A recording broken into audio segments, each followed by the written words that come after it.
Well, let's get started. I'm so excited to have David Kessler on, aren't you, Hyde? I am too. He's one of our favorite people, and he touches thousands of lives, hundreds of thousands of lives, actually, all over the world. Yeah, and then as many of our speakers, and probably most of them and participants, David lost a child, which he's written many things, but his last book is Finding Meaning and was inspired by the loss of his son. And he is also the founder of grief.com. David, welcome to the show. Hi, David. Thank Hi. you so much. I love being here with both of you. Yeah, it's great to have you on. So you're going to be talking about finding meaning after loss, right? I am in our world today. All right, we'll take it away. Oh, thank you so much. And thank you, everyone who's joining us virtually. I'm so honored that they put this together and just brought together so many incredible speakers. It's really amazing. I want to, just for those of you who may not know my work, I want to just share a little bit about my background, and then we'll get into just a little bit of the nuts and bolts of it. Like many people, we don't choose this world, it chooses us. I had a mother who was dying in a hospital when I was 13 years old, and a horrible shooting happened. One of the first mass shootings in the US. Went on for 13 hours, racially motivated, and then we weren't able to be with my mother. So dying alone, racial tensions, sounds a little bit still like today. I went on to try to search for healing, and back then there just wasn't anyone to sort of help with those kinds of losses. And it was so much trauma and grief. And I always talk about, all grief does not have trauma, but all trauma has grief. And I was so fortunate to learn about end-of-life care and work with amazing people like my mentor, Elizabeth Kubler-Ross, and write 2 books with her. And it was just such an honor to learn at a master's feet like hers. And I also wrote a book with Louise Hay, and have just spent decades really learning from people in grief. I often want to make sure I don't get too much credit, because so much of what I share is recycled that people in grief have taught me over the years. I thought, as I became a grief specialist for decades and worked and helped people in end-of-life care and dealing with the grief after the death, as well as some of the grief before the death, I thought my grief was behind me. And then 5 years ago, my younger son, David, unexpectedly died at 21 years old. And brutal then, brutal now. As a grief specialist, I wanted to write a note to every parent I had counseled, saying, I'm so sorry, I didn't know how bad the pain was. And I think it's such an important lesson to know that we can never know another's pain. We can only know our own. So I had to do what I had asked others to do all those years, to go to grief counseling and go to a grief group. And I took my contacts out and put my glasses on and a baseball cap, and I sat in a grief group. I literally sat in a compassionate friends group with a table with my books 5 feet away. And I couldn't be, as much as I wanted to be, the grief expert. I had to be the father who had to bury a child. And yet I was also aware of that grief process. And I thought about that, the grief that I was going through. And I had moments I'd go, yep, this is denial. I can't believe it happened. And I would also go, yep, I'm angry. Yeah, here's bargaining, the what ifs. And I would see myself going through different stages. And I always want to remind you, as Elizabeth Kubler-Ross would, they're not linear. They're a very organic experience. There's no right way to do grief, clearly, or no one model for grief. So we all do it so individually. It's an organic process. And one of the things, besides Elizabeth and I teaching people over the years that it's not linear, the experience of grief or the stages, also, when I began to wrestle with acceptance, I remember how people had so misinterpreted that thought of acceptance like it's one place you get to and you're done. And we know that's not true. And as I wrestled with acceptance, I thought it's just not enough. I wanted more. I wanted to find meaning. And I had so loved Viktor Frankl's work on meaning and how he dealt with it in concentration camps. And I wanted to really know how it would work for those of us who were dealing with so much pain of loss. I think about meanings all around us. If you want to know about finding meaning, you could literally start with today. You know, I think about what this is today. Gloria and Heidi have put together an amazing community of people, and community brings us meaning. And they brought together their own community and Open to Hope that served and helped so many people. And each of the speakers today, most of them have their own community of helping.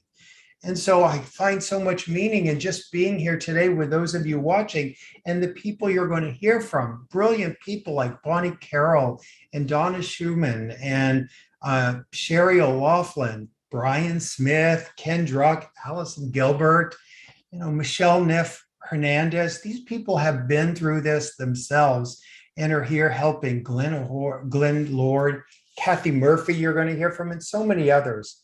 And in grief and in life, so many people that are on here today, we've become family. I'm on their things. They come to my things. They're part of my grief educator certification program. They teach for us. I teach for them. Ken Ross, who you're going to hear from later, Elizabeth Kubler-Ross's son, and an incredible photographer. He's going to be interviewed by Diane Gray. So many wonderful people. I find such meaning in just this moment and all of us coming together to help one another, because the world needs so much of that today. So please soak in the meaning of today. I think about the world we're living in now. The past couple of years, there have been so much loss. There's been job loss, the loss of safety, of freedom, of our health, of events, of the normal life. Like, do you remember that world from 3 years ago? Where did that go? Milestones are gone. Rituals have disappeared in so many ways. People weren't able to have funerals. Just even the loss of transition, so many things. And one of the things, and I know I'm preaching to the choir here, so many people who have been through grief, you realize in such devastating loss, you have X-ray vision. You feel grief and loss in the world a little more personally. I think about what's happening in Ukraine and the pain and suffering we see on TV these days. People in grief have just an unending amount of compassion. And so I think we have a level of empathy that we see that suffering and we want to take action and do something. And meaning is one of the ways we can do things to help out in the world. I think of in these past few years, I think of it as micro and macro losses. In other words, the big and little losses of life. And we're the one that defines them. It's never for me to say that's a micro loss or a little loss. We, look back on our own lives and define how our losses sit together. But there's been all kinds of losses that we've gone through. And I want to share a story that I think is very pertinent to this that happened in March of 2020, early in the pandemic. I was doing a walk 6 feet apart from a friend who came over.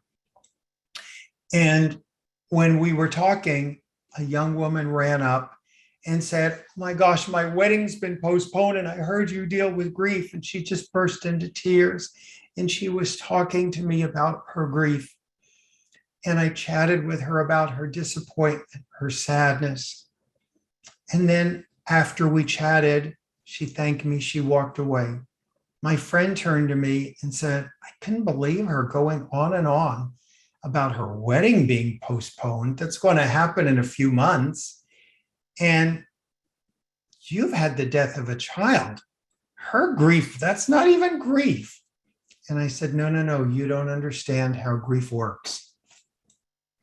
So many times we think of grief as this pie. And if you take a piece, there's less for me. And I think about the concept of having security in grief. My grief stands alone.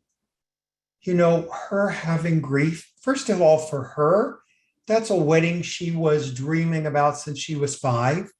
She's 22 years old. It actually probably is the worst thing that's ever happened to her. And it doesn't take away from mine. You know, I'm secure. I know my son, David. I know that our grief is about our love. Other people having grief and talking about it doesn't take away a piece of the pie. You know, there's enough room in the world for all our losses together. And one of the questions I often get asked is, which grief is the worst? Which grief is the worst? And I always say, the worst grief is yours. You know, the worst grief is your grief. I think about, we don't have a broken head, we have a broken heart. And when we're comparing, we've moved into our head. And we have this sense that, like, but their grief isn't as bad as mine. And really, sometimes what we're saying is, my grief needs to be seen a little more. I need a little more love for my grief. You know, I think about, just people ask me, they'll say, isn't the death of a child the worst grief? And I'll say, for me, and only for me. I don't know anyone else. But I also know, you know, my older son walked in and found my younger son. I will never know what that did to him. I can never look at him and say, the loss of your brother isn't as bad as my loss. You know, I can't say a sibling loss is easier. Why would we even want to compare? Because, you know, when you win, you lose. And so that whole comparison thing sometimes can separate us from connection to each other and the support and love we all deserve. I think of what Ram Dass would always say, we're just walking each other home. And your grief is as unique as your fingerprint, because no one has had your loved one. No one knew them like you did. Even if it was your mother or father that died, you had a different relationship than your siblings. When I wrote Finding Meaning, the 6th stage of grief, and I will be forever indebted to Ken Ross and the Elizabeth Kubler-Ross family and foundation for giving me permission to add a stage to her iconic stages. I think about how unique our grief is in all the world. And one of the things in researching that book that happened that I just never thought I'd be doing in this lifetime is to look at how different people, death of a spouse, death of a sibling, death of a parent, death of a child, how we all deal with those losses and those traumatic experiences. And I did some research on buffaloes. I never thought in my career as a grief specialist I'd be studying buffaloes. But one of the things that's really extraordinary to me that I found is buffaloes, when they sense a storm coming, they actually run into the storm, thereby minimizing their time they're in the discomfort. I think about most of us in this world, grew up being taught to run from our grief, to keep it a mile behind us for our whole life, never attending to it. We have such a grief illiterate world. And then when so many people get thrown into the face of grief, we don't even know how to process it. We don't have good models for it. We don't know, one of the things I think about, people will often ask, why on earth do I want to sit with my pain? Why do I want to be in the horrible pain of grief? And of course, I think about, first of all, as I mentioned, grief is the love. You can't have one without the other. And why be in the pain? Because what we run from pursues us, and what we face transforms us. So important to think about that concept. What we run from pursues us, and what we face transforms us. And I think about how much the world has changed. I can remember early on in my career when I would talk about my mother dying, the shooting as a child, I would get criticism from many academics who would say, you should really be talking about studies, tools, coping mechanisms. It's not very tasteful to sort of share your own story. Times have changed. What they didn't understand back then is we have to tell our stories. And those of us that work with clients, we understand that there's a moment for self-disclosure, and we understand there's moments that would not serve our clients to disclose what we've been through. But it's such a primal need in life to share our stories. The reality is grief must be witnessed. We want our grief, our loved one's life, our loved one's death witnessed. And I think about finding meaning. One of the things that I think is confusing for people when they hear about this concept of finding meaning, they'll often say, there's no meaning in a child's death. There's no meaning in a death from the pandemic. There's no meaning in these horrible things that happen in life. And yet, we can still find meaning in what we do afterwards. The meaning is not in the horrific event. The meaning is in us afterwards. In my online group, Tender Hearts, we have so many people who deal with all kinds of losses. And in different times, we have moderators come in who are volunteering their time to moderate different groups. And they come in and moderate groups, and they're from the Grief Certificate Program. One of the people who's moderating the groups on hope had 9 family members murdered. There's no meaning in that horrible situation, but I find great meaning in that she shows up to help others. And she's learned that helping is healing. I think about one of the things I learned early on and I wrote about is something Diane Gray, who you will see later today, talk about. Diane called me, we talked many, many times, but I remember one conversation after my son died, and Diane is not only, a specialist in these areas professionally, but she's also a bereaved parent herself. She called me up one day and she said to me, David, I get that you're drowning and you're going to be drowning for a while.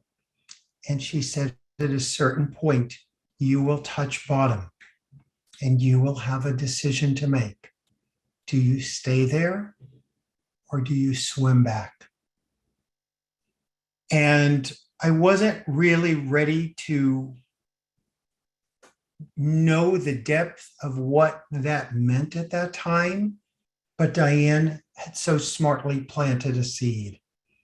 And I realized how important that is, that seed of hope and that sense of making a decision that I am going to live again. And it's one that I think each person has to personally sit with in their grief. I know there were so many moments. There was one point in the first Christmas after my son's death, my younger son's death, I was sitting with my older son right before Christmas at my younger son's grave. And my older son said to me, he said, I'm never going to enjoy Christmas again. I'm never going to enjoy the holidays for the rest of my life. And I said to him, wow, I completely understand that feeling. I completely get it. I said, and I have maybe 20, 30, 40 more years here. I don't quite know. But I would really hate to think you and I are never going to have a good Christmas again. I would hate to miss that with you. And he went, oh, I didn't think about that.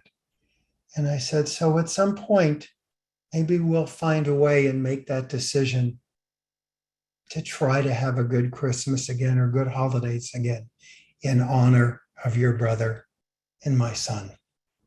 You know, and for me, I think about meaning. And my son, David, loved my work.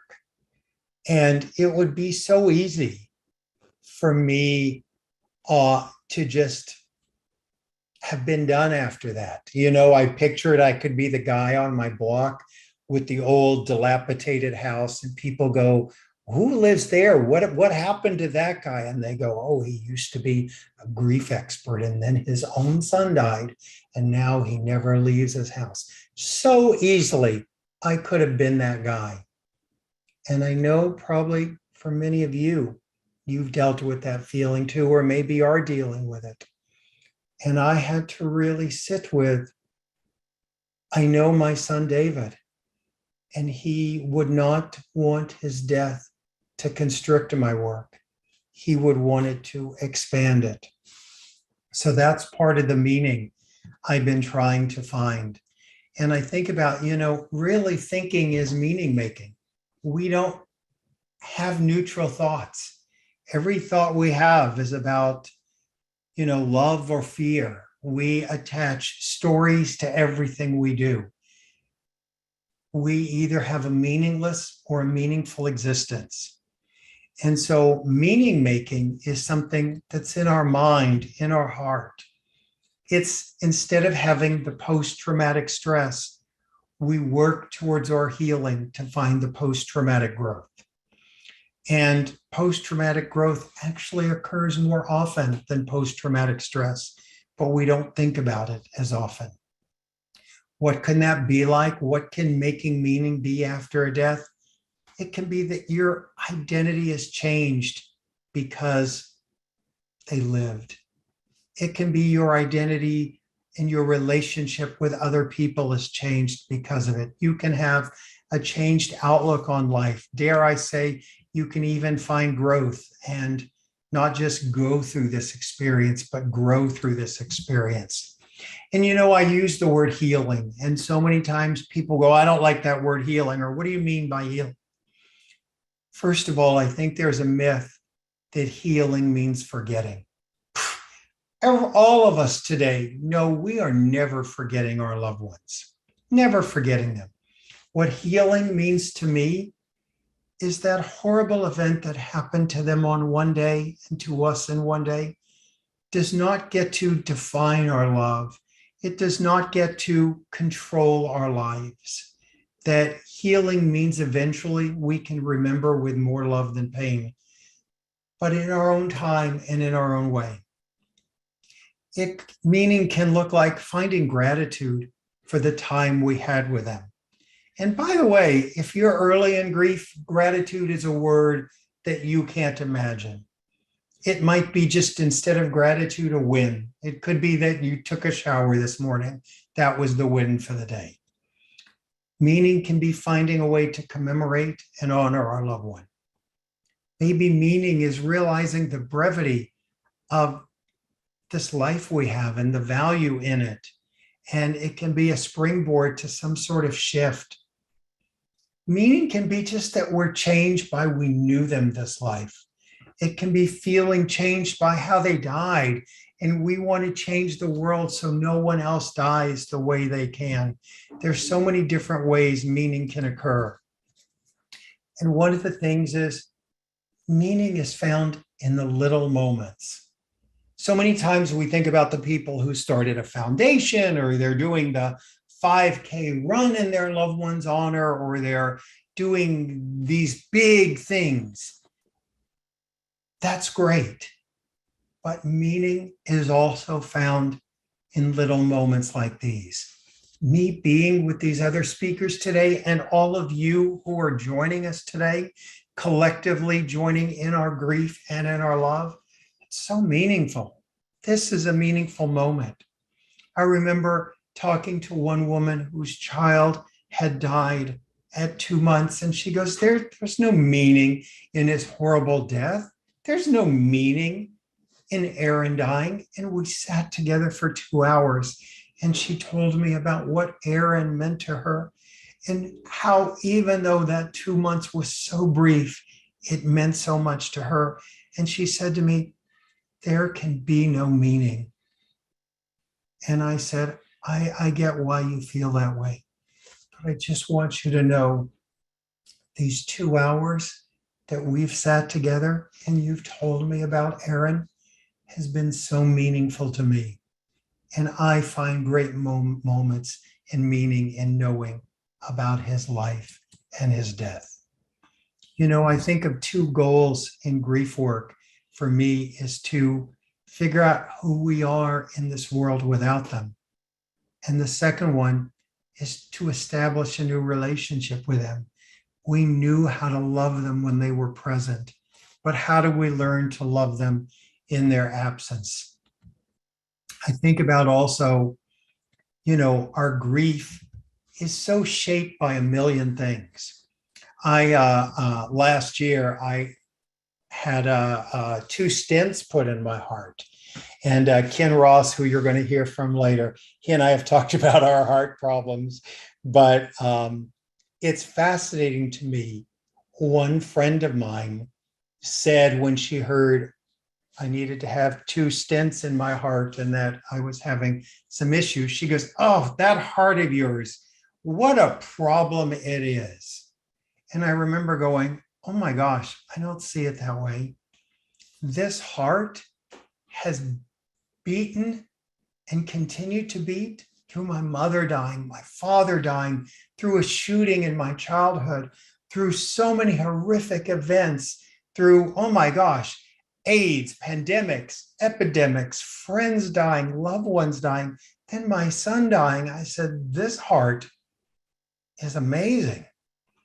And to think of how we all have these different perceptions, and your assumptions about grief actually create your experience of grief. When I had those stents, there's drugs you get put on like atenolol, and atenolol is what's called a beta blocker. And if all of us got put on atenolol, it would slow our heart down like 5 beats a minute. That's what it would do. It doesn't care whether you think it'll work or not. It just slows your heart down. It doesn't care whether you believe in it or not. It just does its work. Grief is not like that. Your assumptions of grief, how were you raised? What did your parents believe in pushing it under the carpet? Did they believe it was weak? Did they believe ladies don't get angry, men should stay strong, we shouldn't cry? What did your clergy, what did your religion teach you about grief? And this world is such a productive society telling us to get over grief. So our grief is so personal, and it is affected by how we come together. I think of even coming together today. I love the idea of open to hope. What a beautiful concept and organization that Gloria and Heidi have put together. So many times when I work with people who are in the midst of pain they'll say, all hope died with my loved one. And I'll often go, I can see how you would feel that way. I get that. And I just want to remind you, the death of your loved one, the physical death of them, I'm so sorry to say, is permanent. But your loss of hope is temporary. And until you can find your hope again, all of us are going to hold hope for you. I don't believe in giving death any more power than it already has. Death does have the power to take our loved one away physically, but not our hope, not our love, not our memories. You know, we often think our work is about making the grief get smaller, but I think our grief doesn't get smaller. I think we have to get bigger, that we have to grow and continue to live and nurture our life. I know so many times before the pandemic, I would grab someone's hand, of course, with their permission, and I would feel their pulse. And I would say, your heartbeat is continuing. You are still here. You still have a purpose. I don't know what anyone else's purpose is, but I'll go, despite the fact that we feel all is lost and it is over, we continue. I'll go, look tonight when you get home, your toenails are still continuing. We still continue. And you know, as long as we continue, as long as we remember our loved ones, they can't fully die. They can't fully die. They stay on and they continue with us. And I think about, you know, my son David, when he was in kindergarten, he was voted the most likely child to become a helper in his life. And he didn't get to do that. And I hope in many ways, by me sitting with people who have had a child die, who have had a spouse die, who have had a sibling die, who have had a parent die, and put their stories in finding meaning, and his story that in some ways he continues to live. He continues to become that helper in death he never got to be in life. So I'm so honored to be here with you and to be with these other speakers. And thank you. For anyone who wants to find me or know more about my work, you can always come to grief.com or drop me an email at david@grief.com. So thank you all for being here. I so appreciate your time. It's the only precious thing we have that we can really give to one another. So thank you all. And thank you, Gloria and Heidi.